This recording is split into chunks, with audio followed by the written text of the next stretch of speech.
Good afternoon. Another beautiful day in central Indiana. I don't know why anybody wouldn't want to live in Indiana. It's pretty amazing out here. It's the climate's nice mostly year round. We might get a cold spell in January, February, but after that it's pretty sweet. But that's just one man's opinion. You guys have your own. Stick with those. Don't want too many people in Indiana. Hey, I was sorting through some files. That is an old person thing. I think I'm just sorting my stuff. I was going through some files at work and I found some old newsletters written by people in the investment world. And this one caught my eye because the guy was the chairman of a company that had been around since 1854. And so the article started off with something about sound judgment.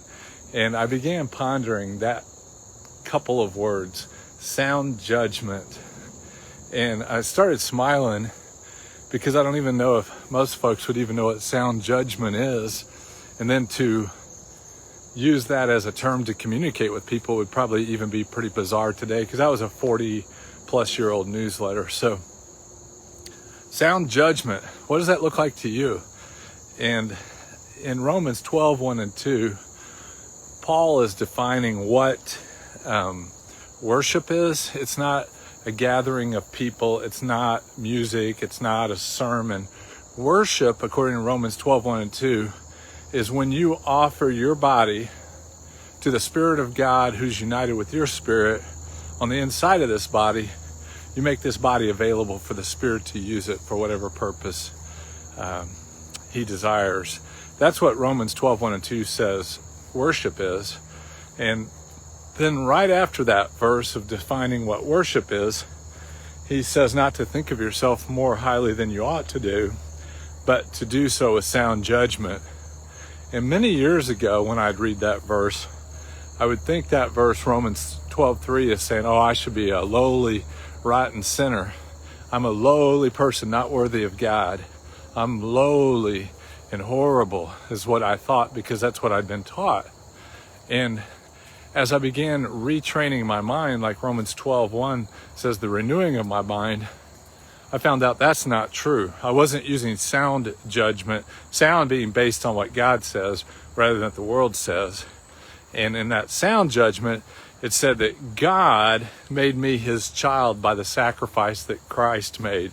That God valued me as much as he valued his son, because he was willing to sacrifice his son for me. It says that God wanted a whole family, and he entered into that relationship with me. And God made me holy, righteous, blameless, pure, and totally acceptable to him. That's what the Bible says.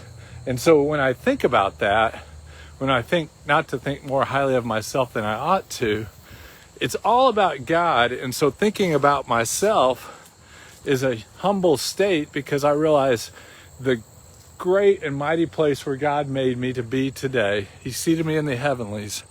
That was all done by a simple leap of faith on my part, and God responded by making me part of his royal priesthood. He made me an ambassador of his. He just made me something special because I became part of his family. And he wanted to express to the world his greatness through this body when I simply allow his spirit to worship him through this body. And that is how I don't think too highly of myself, but I think very highly of the God who loved me. And today I hope you can think highly of the God who loves you and use that body of yours to express his love to those folks who happen to cross paths with it today. Hope you can live by faith today and have a great day. I hope to see you soon.